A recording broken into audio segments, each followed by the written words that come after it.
Bienvenue sur Nexus. La guerre en Ukraine, la position de la France dans le monde, le naufrage du sous-marin russe, le Kursk, l'armée française, l'effondrement des USA et de leur diplomatie au profit des BRICS, la Russie et la Chine notamment, nous venons de réaliser un entretien absolument passionnant avec un avocat spécialiste en droit international. Un homme à la carrière riche, parfois sulfureuse, en tout cas brillante.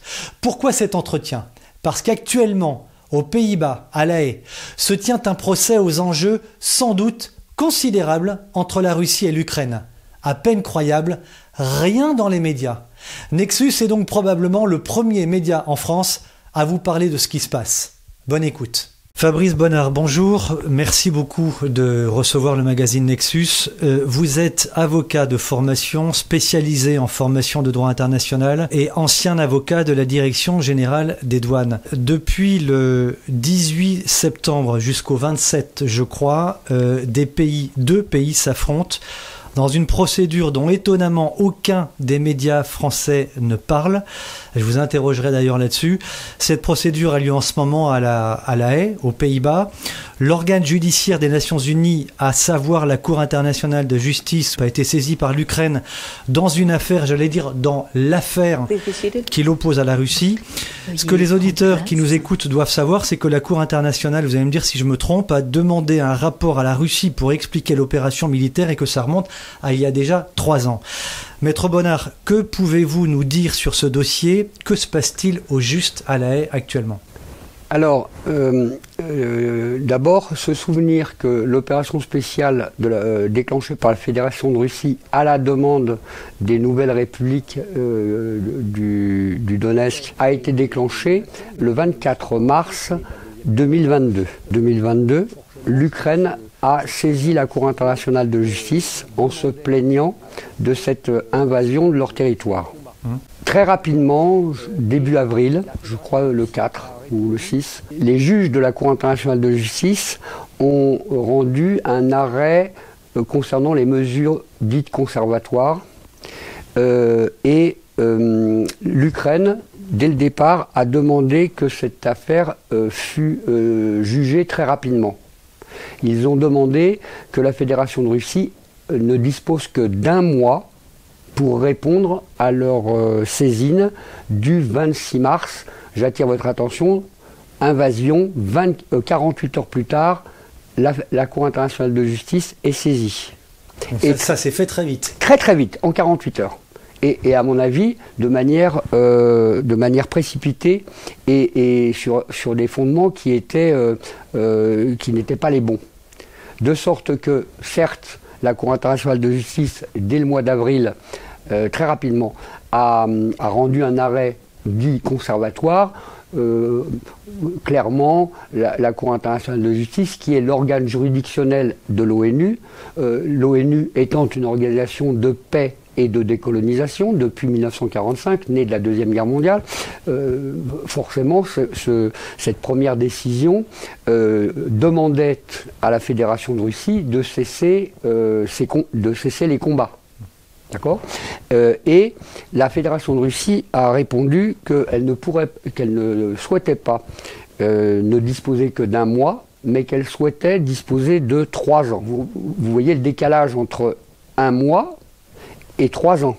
La Cour internationale de justice, contre toute attente de ceux qui connaissent ce qui se passe dans les coulisses de l'ONU et dans les coulisses de la Cour internationale de justice, le général de Gaulle parlait de l'ONU comme d'un machin américain. Bon, voilà. Et donc, étonnamment, pas pour moi, mais étonnamment pour la plupart des observateurs et des praticiens du droit international, lorsque la Cour internationale de justice de La Haye a coupé la poire en deux et a accordé à la Fédération de Russie 18 mois, c'était une première anomalie, ou disons une deuxième anomalie, si on considère que la première anomalie est de saisir la Cour internationale de justice 48 heures après l'invasion d'un pays.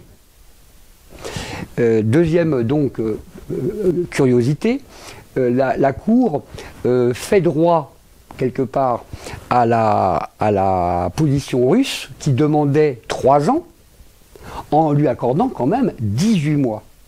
Alors, si vous calculez 18 mois, eh ben, ça nous amène début septembre 2023. Et effectivement, fin août, début septembre, un bulletin d'audiencement a été émis par la Cour internationale de justice fixant les audiences sur 9 jours entre le lundi 18, nous sommes aujourd'hui le mercredi 21. 20 septembre. 20. Et jusqu'à mercredi prochain, c'est-à-dire le 27. Voilà. Pourquoi tant d'audience? Parce qu'il y a eu une troisième anomalie juridictionnelle ou judiciaire, c'est que 32 pays États membres de l'ONU sont intervenus auprès de la Cour internationale de justice au titre de l'article 63 du règlement de la Cour, et nous avons donc 34 pays qui s'expliquent actuellement devant la Cour internationale de justice à propos de cette guerre en Ukraine. Pourquoi autant de pays ? Si on prend la liste de ces pays, c'est quasiment l'OTAN. Tout ce que compte comme force pro-américaine en Europe se sont retrouvés à devoir intervenir. Donc 32 pays intervenants. Et au moment où je parle, nous sommes dans la première journée qui est consacrée à écouter les différents intervenants. Si vous me permettez, il y a une quatrième anomalie. Ah, ça fait beaucoup, ça commence à faire beaucoup. Ça fait quand même beaucoup. Alors ça explique peut-être qu'on ne parle pas trop de ces choses-là, parce que toutes ces anomalies ne sont pas à la gloire de l'OTAN et des États-Unis d'Amérique et de l'Ukraine. Ouais. Cette quatrième anomalie, c'est qu'à la suite de cette pluie, de cette avalanche d'interventions volontaires, la Cour a rendu un avis sur ces interventions volontaires. Et tenez-vous bien, à l'unanimité des juges. Et je rappelle, là, nous sommes Nexus France, donc contentons-nous de la France. Il y a un juge, parmi les juges permanents de la Cour internationale de justice, il est un juge qui s'appelle Ronnie Abraham, qui est le juge français. Imaginez qu'à la suite des 32 interventions, à l'unanimité des juges, les juges de la Cour internationale de justice se sont insurgés à l'encontre de cette avalanche d'interventions volontaires et ont déclaré qu'à leur avis, à leur préavis, ces interventions volontaires ne tenaient pas debout juridiquement. Mais c'est amusant. C'est très amusant. Et donc il s'explique actuellement, en essayant de se raccrocher aux branches, à essayer de venir en aide aux Ukrainiens qui, non seulement militairement, mais également juridictionnellement, sont les marionnettes de la diplomatie américaine. Eh bien, ces intervenants sont obligés de remonter le courant parce que, a priori, ils n'avaient rien à faire là. Comment expliquer toutes ces anomalies? Elles sont volontaires, elles font partie d'incompétence, et comment est-ce que vous les interprétez? Alors là, c'est ça qui est très intéressant, et c'est ça qui fit que moi je n'ai pas été étonné par cette série d'anomalies. Il faut se rappeler de l'intervention au Kosovo, où l'OTAN a bombardé pendant 78 jours les populations civiles de Belgrade. À la suite de cette opération otanienne agressive de la Serbie, État membre de l'ONU, l'Assemblée générale de l'ONU avait saisi la Cour internationale de justice pour avis consultatif. Dans quelle mesure est-ce qu'un peuple ou une population qui proclame son indépendance, c'était le Kosovo, la province du Kosovo, dans quelle mesure tout ça est-il conforme au droit international? Un avis consultatif a été rendu à l'époque, et bizarrement, 5 juges de l'époque démissionnaires.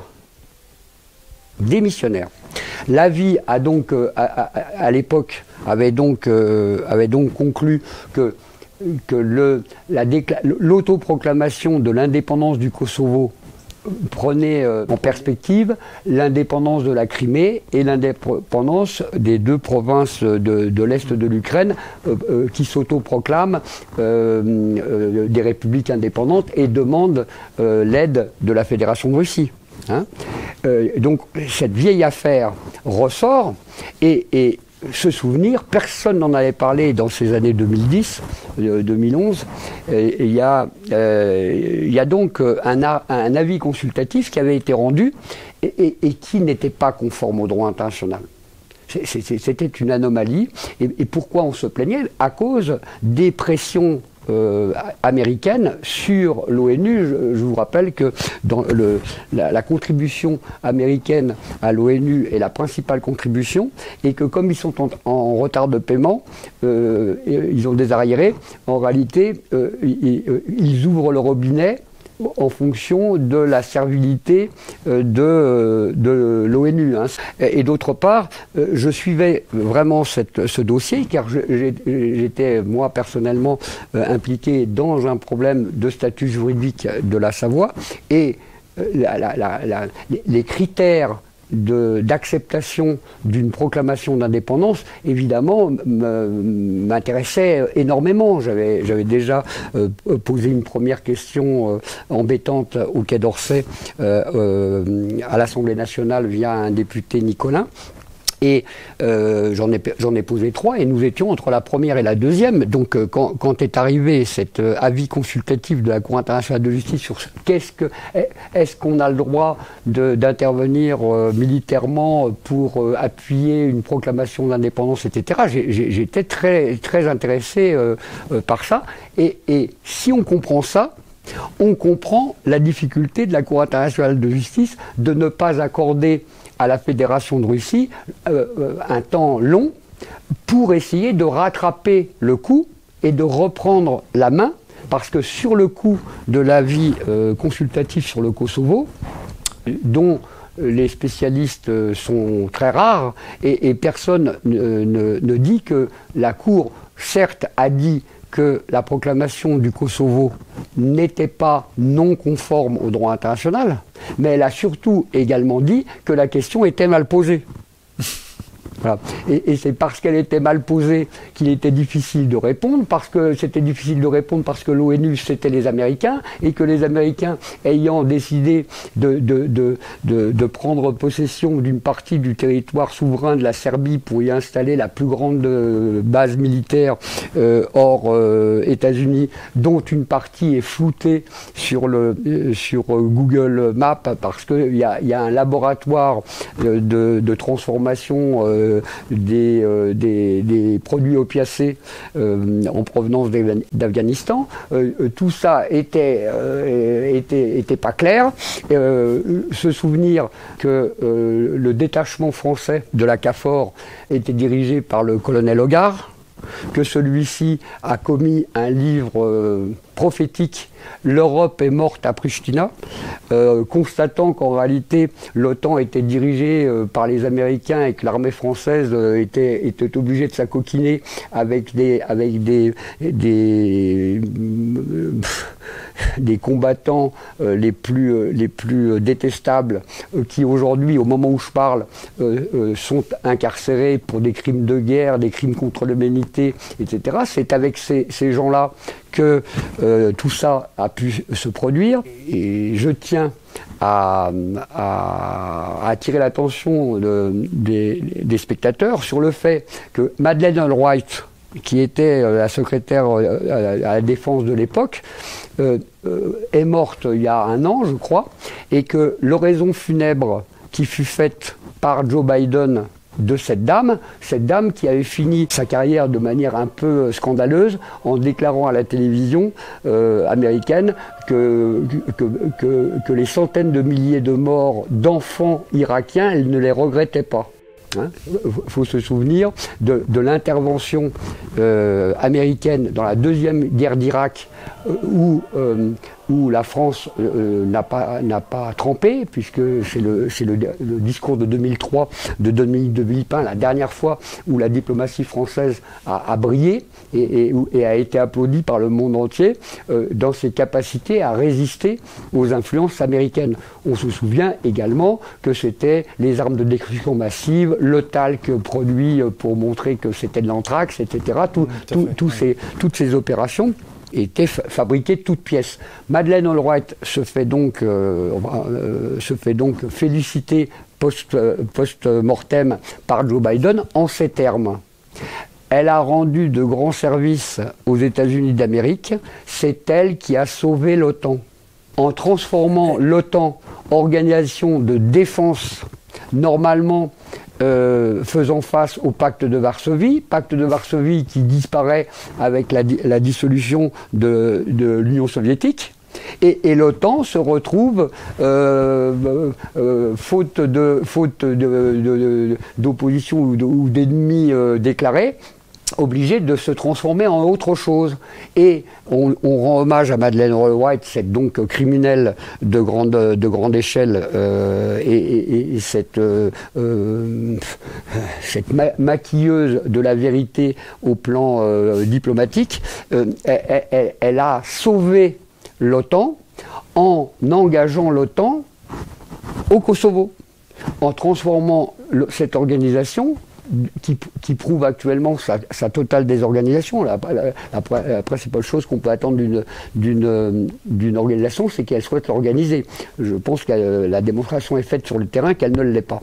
Et donc, on a cette transformation des forces américaines en Europe, stationnant normalement pour faire face aux périls rouge et au péril soviétique, en force d'intervention un peu partout dans le monde, et en particulier au sud, en Afrique. Alors on a les opérations libyennes, les opérations syriennes, les intrusions multiples et variées de l'armée américaine qui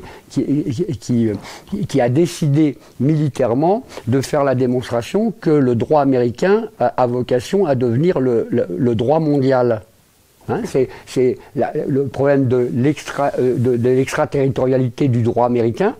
Est-ce que c'est le droit qui donne la force, ou est-ce que c'est la force qui donne le droit?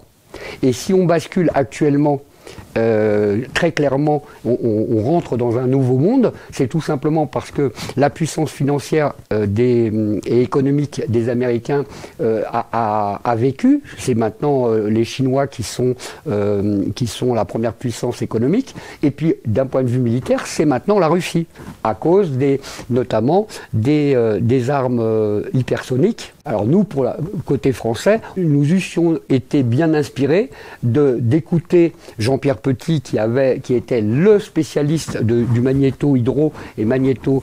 de la MHD. De la MHD. Le magnéto-hydrodynamique. Ouais. Voilà. Et donc, on n'a plus la puissance hégémonique américaine au plan économique, on n'a plus la puissance militaire non plus. Et c'est dans ces conditions que la Cour internationale de justice est obligée de se réveiller un petit peu. C'est-à-dire que l'ONU doit reprendre la main. Mais reprendre la main à quel endroit? Au niveau du Conseil de sécurité, au niveau de l'Assemblée générale de l'ONU, au niveau de tous les organes économiques, Fonds monétaire, machin, OMS, on va toutes les organisations. Non, par son appendice juridictionnel, la Cour internationale de justice, qui a, au moment où elle est saisie, dès le 26 mars, a en tête qu'en réalité, la Cour va se retrouver en très grande difficulté. Parce qu'il est évident, moi qui connaissais tout ça, il était évident que la Cour internationale de justice avait dans le cœur et dans l'esprit ce qui s'était passé au Kosovo et qui se reproduisait sous une autre forme en Ukraine, avec cette fois un changement très clair, c'est que les rois du monde, ce sont les Russes. au plan diplomatique et juridique. Donc la Cour internationale de justice, consciente de ce qu'elle avait, entamé son impartialité et son sérieux en rendant un avis consultatif très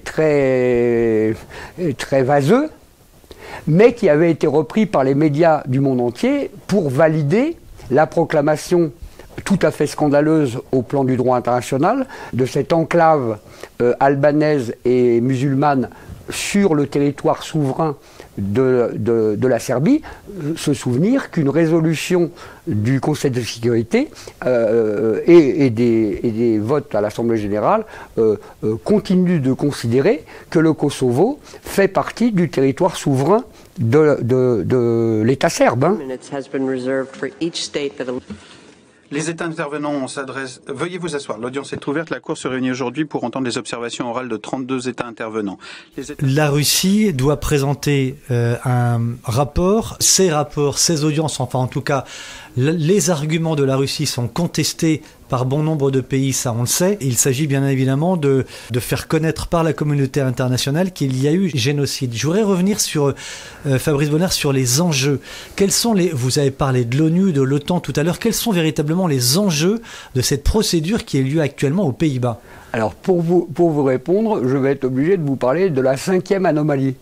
Ah, parce qu'il y en a encore une autre. Oui, et alors là on est au cœur du sujet, c'est-à-dire le bulletin d'audiencement, puisque ces audiences se déroulent sur 9 jours. Mais un bulletin d'audiencement a donné le rythme, a indiqué qui intervenait, quand et dans quel ordre, nous sommes d'accord. Or, dès la lecture du bulletin d'audiencement, on est frappé par une anomalie. Au premier jour d'audience, c'est la Fédération de Russie qui a la parole, alors qu'ils sont défendeurs. Et le deuxième jour, c'est-à-dire hier, c'est l'Ukraine qui passe en deuxième. Mais à la limite, cette anomalie n'est pas une anomalie, puisqu'il y a des exceptions d'irrecevabilité de la Cour internationale de justice qui ont été soulevées, et lorsque vous êtes attrait en justice, vous avez la parole en dernier, sauf si vous remettez en cause la compétence de la juridiction, auquel cas vous êtes demandeur à l'exception, et vous avez la parole en premier. Mais vous devez avoir la parole en dernier. Et c'est là que ça devient intéressant, puisque le lundi 25, normalement, ça devrait être l'Ukraine, demanderesse, au fond.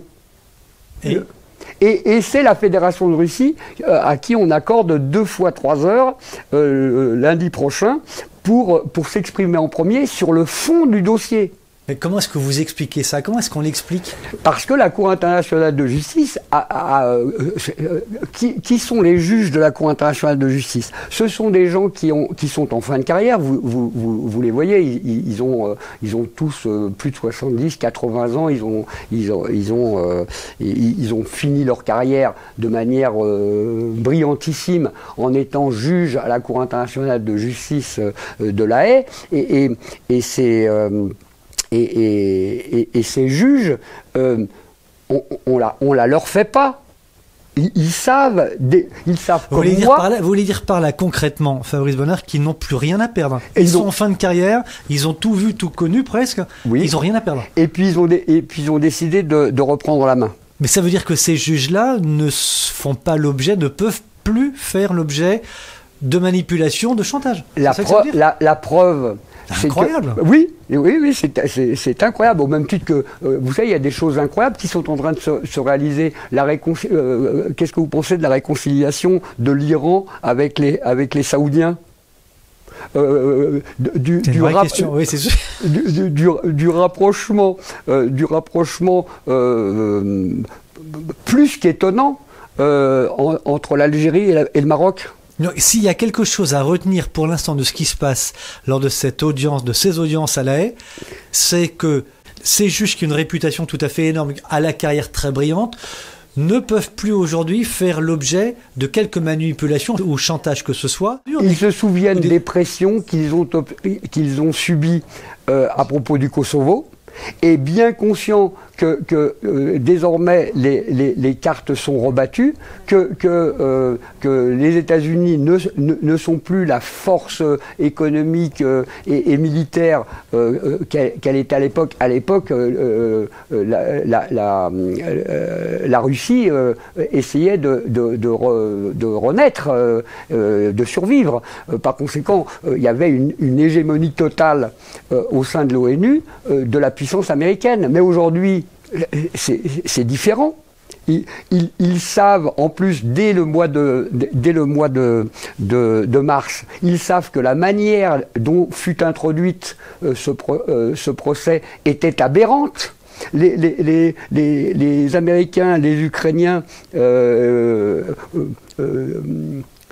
mal conseillés par les Français, ont introduit en extrême urgence et de manière beaucoup trop intempestive.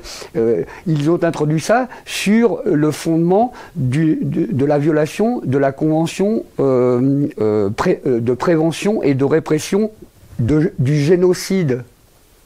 Au lieu de s'appuyer sur la charte de l'ONU en disant je suis un territoire souverain, moi je ne reconnais pas les indépendances de ces provinces, qu'est-ce que c'est que ça? La Fédération de Russie a été sollicitée, mais elle aurait dû refuser. Mon territoire est violé, j'en appelle au principe de respect de la souveraineté et de l'indépendance territoriale des États membres de l'ONU. On va revenir un tout petit peu en arrière, encore une fois, si vous le voulez bien, parce que c'est une question à laquelle vous vouliez répondre que je ne vous avais pas encore posée au début de cet entretien. C'est qui compose, Fabrice Bonnard, la Cour internationale, la Cour pénale internationale? Alors, ce sont des juges qui sont élus au sein de l'ONU, parmi des juristes de très haut niveau qui sont en fin de carrière. D'ailleurs, puisqu'on parle de la France, comment se fait-il que le Conseil constitutionnel soit composé de gens qui ne sont pas juristes? Vous avez la réponse? Nicole Belloubet était membre du Conseil constitutionnel, mais on a été la chercher pour la faire devenir ministre de la Justice et garde des Sceaux et étouffer, ou en tout cas mettre un gros couvercle sur l'affaire Alstom, et un rapport parlementaire dirigé par M. Marlex qui concluait à la nécessité de poursuites pénales au titre de l'article 40, puisqu'on avait sur plusieurs centaines de pages les sommes, les noms, les circonstances dans lesquelles une corruption incroyable fut faite pour permettre aux États-Unis d'Amérique de mettre la main sur les technologies militaires et nucléaires de la France, c'est-à-dire en fait pour que la France perde sa souveraineté industrielle, sa souveraineté militaire et son avance technologique. Tout ça a été fomenté depuis le Conseil constitutionnel, actuellement dirigé par Laurent Fabius, qui a un certain palmarès et un certain nombre de scandales à son actif, et dont personnellement je suis très malheureux qu'un de ses fils, qui n'était pas le plus malfaisant, soit mort dans des conditions mystérieuses. Voilà, on a une haute juridiction française composée de gens qui ne sont pas juristes. Ce n'est pas le cas de la Cour internationale de justice. Ces juges, qui sont donc des juges internationaux, en fin de carrière, je vous le redis, ont été à l'unanimité d'accord pour refuser ces 32 interventions volontaires. Il n'y a qu'une juge, la juge chinoise, qui a dit oui, bon, ils n'ont pas à intervenir, mais c'est quand même bien dommage, parce que ça aurait bien été intéressant de les écouter quand même. Et d'ailleurs, ils sont écoutés quand même. Et c'est savoureux. Les Chinois ne se mêlent pas de ces histoires européennes, mais ils ont bien conscience et ont peur que les sanctions économiques qui ont frappé, soi-disant pour arrêter les Russes, la Fédération de Russie, ça puisse leur arriver également, surtout que les Américains ont essayé de le faire. les sanctions économiques à propos effectivement du déséquilibre des échanges économiques entre la Chine et les États-Unis d'Amérique. Les Chinois ont été très clairs. Si vous nous sanctionnez, on arrête de vous exporter les terres rares et les machins. Donc ça s'est calmé. Mais ils ont bien compris qu'ils pourraient très bien avoir des problèmes également en Europe. C'est-à-dire avoir des sanctions les empêchant, et d'ailleurs c'est un peu ce qui se passe, parce qu'en interdisant les transferts de fonds et les échanges hors produits sensibles et pétroliers, hein, on est bien d'accord.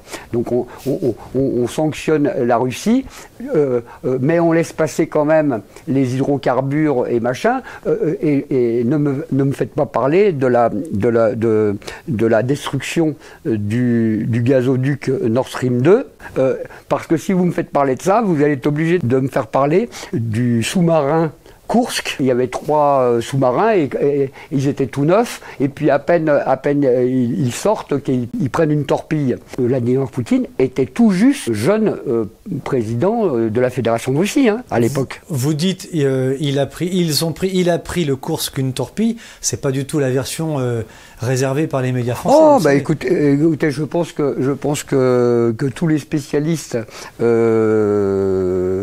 sont d'accord là-dessus. Le Kursk était un navire dont la longueur leur permettait tout simplement de mettre un ballon et de faire remonter la queue du sous-marin pour faire évacuer les quelques marins survivants. Vladimir Poutine, il y a sur Internet des images où il se fait alpaguer et hurler dessus par les veuves et les parents des marins qui sont encore en train de taper sur le sous-marin et qu'ils ne peuvent pas faire remonter, car s'ils remontent, ils vont expliquer que tout simplement l'OTAN leur a mis une torpille. Et l'impact, alors ils vont remonter le Kursk, mais en coupant la partie qui avait reçu la torpille, et la boîte de conserve, elle n'est pas ouverte de l'extérieur, elle n'est pas ouverte de l'intérieur vers l'extérieur par une implosion à l'intérieur du sous-marin. Les éclats, c'est ouvert vers l'intérieur, donc ils vont couper cette partie du sous-marin, et ils vont remonter que l'autre partie, et ils vont mettre des draps pour faire remonter l'autre. En réalité, c'était une catastrophe. Cette histoire, c'était le début du règne de Vladimir Poutine, et il avait été obligé d'avaler sa salive et de laisser mourir des marins russes au fond de la mer, alors qu'on pouvait les sauver. Je tentais de comprendre votre pensée, Fabrice Bonnat. Si il avait officialisé l'attaque par l'OTAN, qu'est-ce que ça aurait eu comme conséquence? Déjà d'officialiser que bien que l'Union soviétique ait été démantelée, la CIA et l'État profond américain voulaient la mort de la Russie, voulaient continuer la guerre en fait, voulaient continuer la guerre froide. Alors pour en revenir à La Haye, dans quelques jours, les audiences se terminent. Oui. Que peut-on en attendre? Alors, je pense que l'arrêt qui sera rendu fera date. Ça va être un arrêt très important par lequel la Cour internationale de justice et donc l'ONU vont reprendre la main. Depuis 1945, l'ONU est la principale organisation internationale censée garantir la paix et la sécurité sur le globe. Et par l'intermédiaire de la Cour internationale de justice et de ce qui va être rendu, il va être clair que l'ONU n'est plus la chose des Américains. Elle n'est plus la chose des Américains. Alors elle sera la chose de qui? Une nouvelle ère. Un nouvel ordre. Un nouvel ordre. Multipolaire. Les non-alignés, ce qu'on appelle les non-alignés, c'est-à-dire en fait les un peu plus de 100 pays qui n'ont pas les capacités propres de mener une action internationale ou diplomatique à eux seuls et qui en réalité vendent ou négocient leur voix à ceux qui leur offrent le plus d'avantages. Selon vous, c'est la conclusion à attendre de ces audiences. L'ONU ne sera plus sous emprise américaine. C'est mon avis. Et je pense qu'on assiste à un affrontement entre deux organisations internationales que sont l'ONU et l'OTAN. L'Organisation des Nations Unies, c'est une organisation mondiale, et l'OTAN, c'est une organisation occidentale, et réduite. Et c'est grosso modo 40 pays qui sont les vassaux des Américains, sont submergés par des continents entiers qui ont compris que leur intérêt vital, c'est de mettre fin à cette tentative qui a failli réussir, hein, de transformer le monde en une province américaine. Vous savez que une des conditions du plan Marshall de reconstruction, parce que les Américains ont l'habitude de détruire beaucoup pour pouvoir ensuite faire des bonnes affaires et reconstruire. Hein, pour parler de la Savoie que je connais bien, le bombardement de Chambéry, et notamment de la gare de Chambéry, ne se fit pas avec les Boeing, je ne sais plus quel numéro de l'époque, mais en tout cas ils balançaient des bombes non pas dans le sens des voies, mais en perpendiculaire. Donc la moitié de la ville fut détruite. Donc les Américains bastonnent.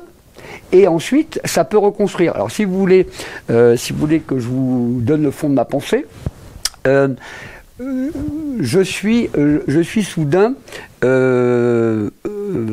nommé à la présidence de fonds de pension américains du style BlackRock.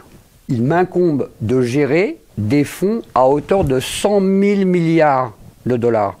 Et à la fin de l'année, il faut que je réussisse à être rentable. Hein, bah oui, fonds de pension, les gens me confient leur argent à hauteur de 100 000 milliards. Bon, eh bien, comment voulez-vous que je fasse des affaires? Je suis obligé de faire des affaires à la hauteur de mes fonds. C'est-à-dire, je suis obligé de m'attaquer à des États complets. Je m'attaque au Liban, je m'attaque à la Syrie, je m'attaque à la Libye, je m'attaque à la Grèce, je m'attaque à la France, je m'attaque à tous les pays africains. Le seul moyen de faire fructifier une telle manne d'argent, c'est d'avoir un comportement étatique. Avec cet argent-là, je peux acheter n'importe qui, je peux inviter dans des fêtes particulières où le caviar, le caviar et pas seulement coule à flot. Voilà, le caviar, le champagne, la cocaïne, les prostituées et même les mineurs pour ceux que ça intéresse. Tout ça est filmé. Faut se souvenir que Vladimir Poutine est un spécialiste du compromat. Hein, c'est comme ça qu'il a fait carrière. S'il y en a un qui sait à quel point tous les dirigeants de la planète sont, pas tous évidemment, mais une très grande partie a fait l'erreur un jour ou plusieurs jours de sa vie de se retrouver dans une fête chez Monsieur Epstein et de laisser des traces, tous ces gens-là se retrouvent avec, passez-moi l'expression, les roubignoles dans le tiroir. Poutine en a fait partie? Poutine fait partie, a fait carrière au sein du KGB, où effectivement, mais Epstein, c'était pas Maxwell avec les services israéliens du Mossad. Il a été d'ailleurs enterré à la colline, sur la colline du Mossad à Jérusalem. Donc oui, effectivement, les services secrets, mais c'est secret de polichinelle. Je crois que Alain Boer, ancien grand maître du Grand Orient de France et conseiller militaire de plusieurs de nos présidents de la République, homme bien informé, a commis les services secrets pour les nuls.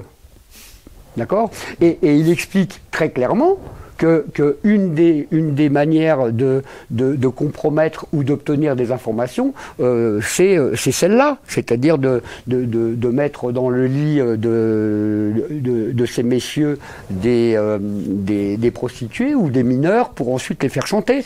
C'est bien connu. En préparant quelques minutes avant cette interview, vous m'avez dit, Fabrice Bonnard, tout ça, ce qui se passe actuellement à La Haye va coûter très cher, les conséquences en tout cas des audiences du procès vont coûter très cher à la France. Qu'est-ce que ça va coûter à la France concrètement? Quelles conséquences va-t-il y avoir? D'abord, permettez-moi de regretter que ce procès ne mette pas fin au combat. Puisque étant introduit de manière idiote et intempestive et non réfléchie sur le crime de génocide, non pas que les Ukrainiens reprochent aux Russes de commettre un génocide sur leur territoire. Non, ils étaient en demande. Ils estimaient devoir saisir la Cour internationale de justice dès le 26 mars 2022 sur le fondement des accusations russes de génocide sur les populations civiles du Donbass. Mais c'est triplement absurde. Ce n'est pas le fondement juridique et je vous prédis que lundi 25, lorsque la Fédération de Russie va s'expliquer sur le fond du dossier, ils ne vont pas du tout s'appuyer sur le génocide. Ils ne se plaignent pas du génocide, même s'il était, c'était pas un génocide, c'était le bombardement de populations civiles depuis 2014, date à laquelle M. Zelensky a été promu président de l'Ukraine parce qu'il était un héros d'une série télévisée qui le présentait comme étant le président de l'Ukraine. Enfin, c'est une opération incroyable. Alors, je vous ai dit tout à l'heure, vous savez quelle est une des conditions du plan Marshall de reconstruction de la France à l'issue de la Deuxième Guerre mondiale? La construction de 200 salles de cinéma sur le territoire français.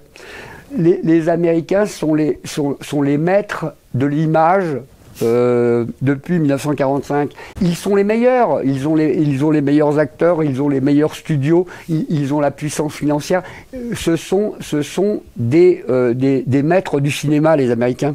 Et ils nous ont, s'agissant des Français, ils nous ont imposé l'American Way of Life. En réalité, le rêve d'un Américain et donc maintenant le rêve d'un Français, c'est d'avoir une pin-up, d'avoir une voiture de course et d'avoir du pognon sur sa carte bleue. C'est ça, le rêve américain. Et comment arrive-t-il le rêve américain? Eh bien, il arrive par l'image. Et les Américains, c'est les rois du cinéma, et ils le sont encore. Et ils sont encore les rois de l'informatique. C'est-à-dire que là, vous me filmez avec de la technologie qui est copyrightée par les Américains. Et ce sont les rois de l'image. Vous savez que Von Braun, le grand spécialiste des missiles du Troisième Reich, quand il est arrivé aux États-Unis, évacué avec un certain nombre de scientifiques allemands. On est plus de 1000, je crois, non? Oui, il s'est associé pour créer la NASA. Les nazis ont créé la NASA. Et avec qui M. Von Braun a-t-il créé cette belle industrie de l'image? Eh bien, avec Walt Disney. Walt Disney et Von Braun ont créé la NASA. Bon, donc on est dans l'image. Nous sommes dans l'image. Moi, j'aime beaucoup les Américains, j'aime beaucoup le cinéma américain, mais c'est du cinéma. Mais vous aimez moins la propagande audiovisuelle, c'est ce que vous êtes en train de me dire. Je suis avocat, donc j'ai plaidé des deux côtés. Hein. Vous savez qu'avant d'être avocat de la Direction générale des douanes, j'ai été avocat des cartels colombiens de trafiquants de drogue international. Vous me l'apprenez. Voilà, et donc c'est pour ça, l'un explique l'autre. Hein. Il est intéressant d'être bien au courant de ce que c'est qu'un trafiquant de drogue international et un cartel colombien, pour ensuite être un avocat opérationnel et efficace pour une direction générale des douanes. Ah bon, parce que l'interdiction de telle ou telle substance qui fait monter son prix, ce n'est pas un moyen de financer les États. Vous avez répondu à la question. Vous avez, que je ne vous ai pas posé d'ailleurs. Voilà, vous avez enfin, maintenant c'est le secret de Polichinelle. Oui, bien sûr. Les cartels colombiens étaient vous avez la série Netflix qui explique très bien comment ça s'est passé et comment effectivement les services secrets américains prirent possession des gouvernements sud-américains et contrôlèrent et régulèrent les trafics internationaux. Moi, je suis avocat, je défends tout le monde. D'accord ? Donc, je comprends les deux parties. Vous savez qu'un Pablo Escobar, par exemple, qui a été vraiment une figure emblématique des cartels colombiens.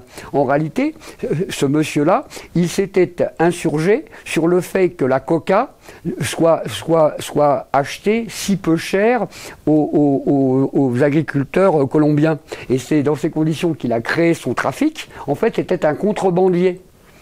D'accord ? Et c'est pour ça qu'il était aimé. Il a fait l'erreur de vouloir faire de la politique. C'est comme M. Tapi, il ne faut pas faire de la politique. La politique est un panier de crabes. Et un panier de crabes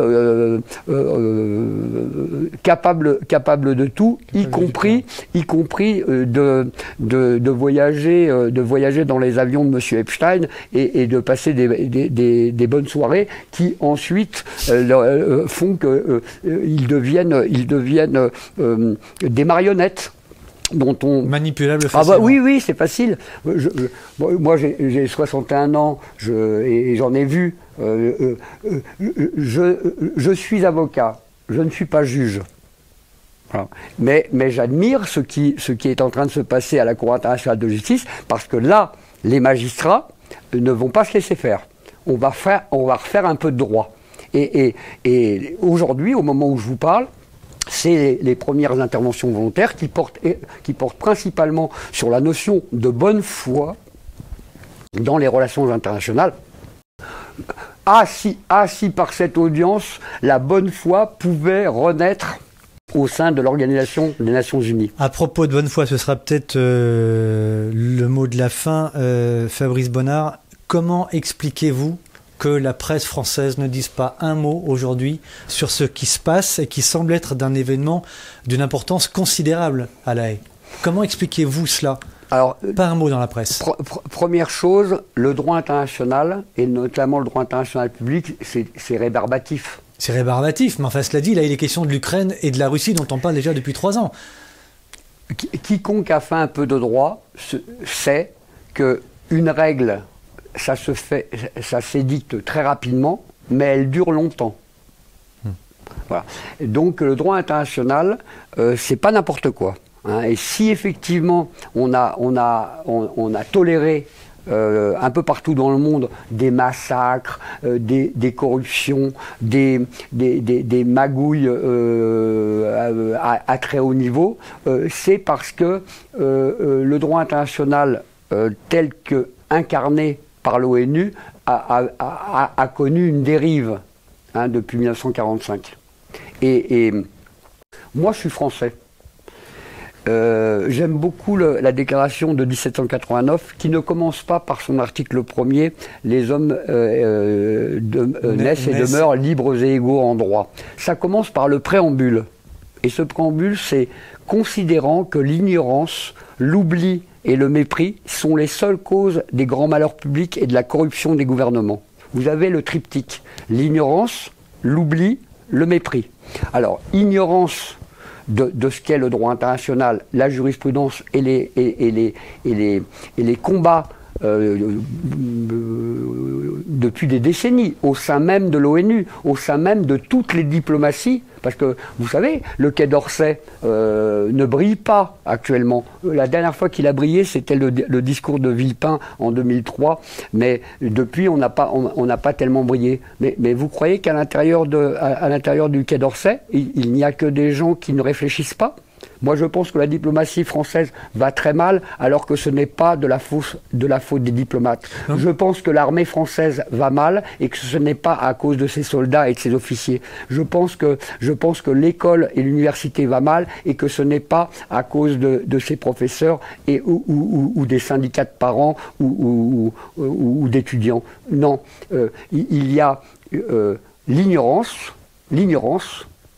l'oubli, le mépris. Alors, ignorance de la portée du droit international, ignorance que dès le 26 mars, la plus haute juridiction du monde fut saisie, on l'a oublié et on l'a méprisé. Vous avez les trois mamelles des grands malheurs publics et de la corruption. Ce n'est pas seulement, selon vous, pour cacher le nombre d'anomalies incalculables que vous avez signalées tout à l'heure, au nombre de 7 ou 8 déjà, au cours de ces audiences. Ça en fait partie. Si, bien sûr, les médias ne sont pas sont inféodés aux grands groupes financiers. Hein.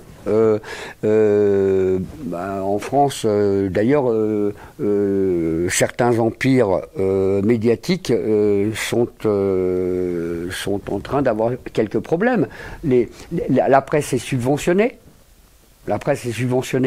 Donc elle devient dépendante de gouvernants corrompus à leur corps défendant. Hein. Attention, moi je ne jette pas la pierre. Lorsque vous êtes un dirigeant d'État et que vous vous retrouvez emmêlé dans des histoires dégueulasses de mœurs, etc. Mais moi j'ai beaucoup de compassion pour ces gens-là.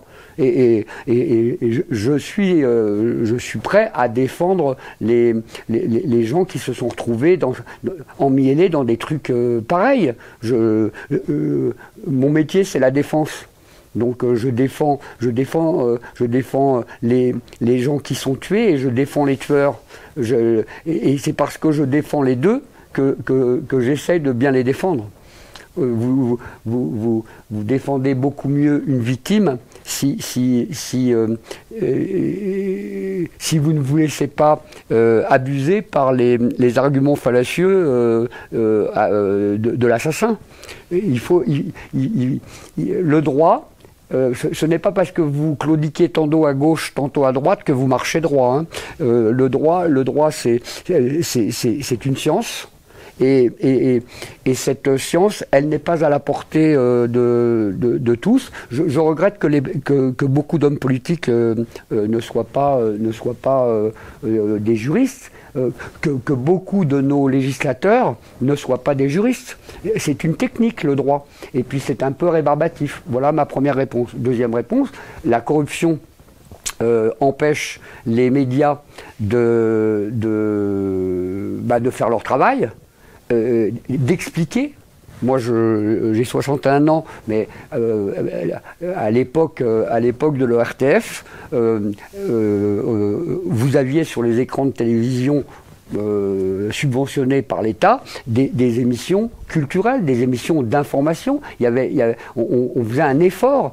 Si vous voulez faire du spectacle et faire de l'audience, pas de problème. Mais avec les impôts, normalement, sur les chaînes d'État, normalement, on devrait donner la parole à tout le monde. Ah ben non, si jamais je tiens sur un plateau de télévision ce que je viens de vous dire, je suis immédiatement blacklisté, je suis immédiatement désigné comme complotiste. Et puis de toute façon, en étant un lanceur d'alerte quant à la violation du droit international depuis 2010, hein, très officiellement, je tire la sonnette d'alarme en disant que la France doit vite retrouver sa place d'arbitre entre les deux pôles que sont les Russes et les Chinois, et de l'autre côté les Anglo-Américains. Les Anglo-Saxons, hein, donc c'est les Allemands. Hein. Bon, les Allemands sont en train de nous la mettre à l'envers, là. Hein. C'est-à-dire que les Allemands, ils ont fait la réunification allemande, ils ont des millions de leur population qui sont russophones. Il y a combien de Français, en France, il y a combien de gars qui maîtrisent le russe? Vous savez que à l'agrégation, il y a encore quelques années, il y avait un poste pour 200 candidats. Aujourd'hui, par exemple, sur l'allemand, 2 postes pour un candidat. Bon, alors donc, oui, le monde est en mouvement. Le monde est en mouvement. La France n'est plus un empire.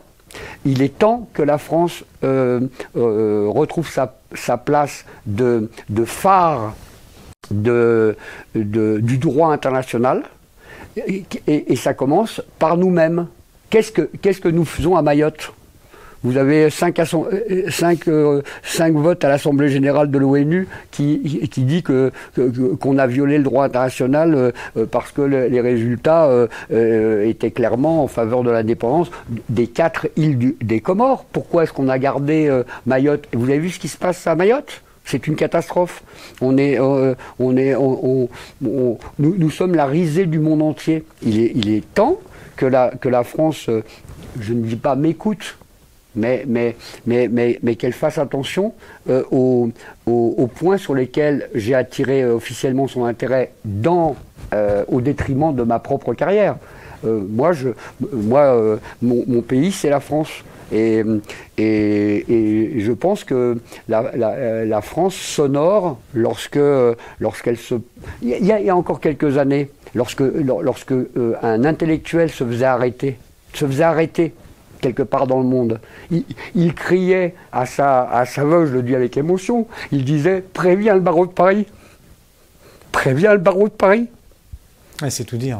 Et aujourd'hui, le barreau de Paris, qu'est-ce qu'il a dit? Il a laissé 25 jeunes Français se faire éborgner sans rien dire. On a utilisé du LBD 40 pour éborgner pour fermer les yeux des gens qui les ouvraient. On va continuer combien de temps à écraser et à martyriser les gens qui sont de bonne volonté? Moi, je suis une personne de bonne volonté. Jean-Pierre Petit, c'est une personne de bonne volonté. Pourquoi est-ce que nous avons été martyrisés? Parce qu'il est temps que la France se réveille. Il est temps que la France retrouve sa place dans la communauté internationale comme étant un phare du droit. Il est temps qu'on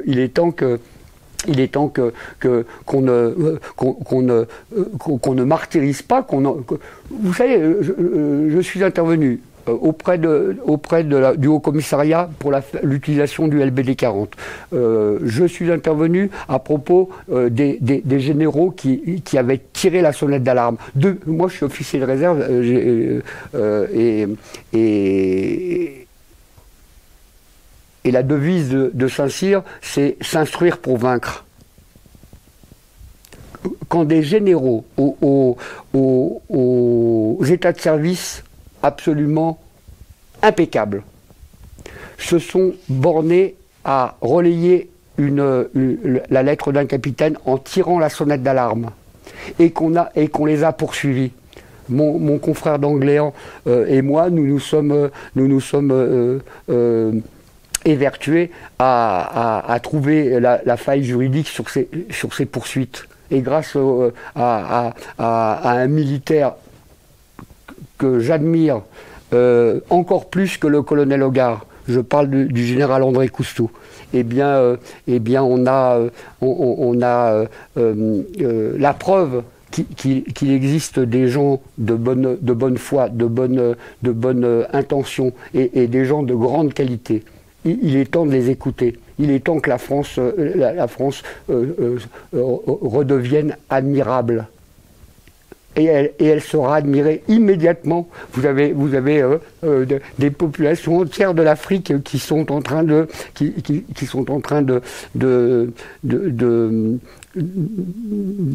crier leur amertume et leur colère à l'encontre de la France, mais pas du peuple français, de ses dirigeants. Ouais, des institutions. Considérant que l'ignorance, l'oubli et le mépris sont les seules causes des grands malheurs publics et de la corruption des gouvernements. Fabrice Bonnard, on vous entendrait pendant des heures. Merci beaucoup en tout cas d'avoir répondu à nos questions. J'aime beaucoup Nexus. Merci beaucoup. Merci de nous avoir reçus.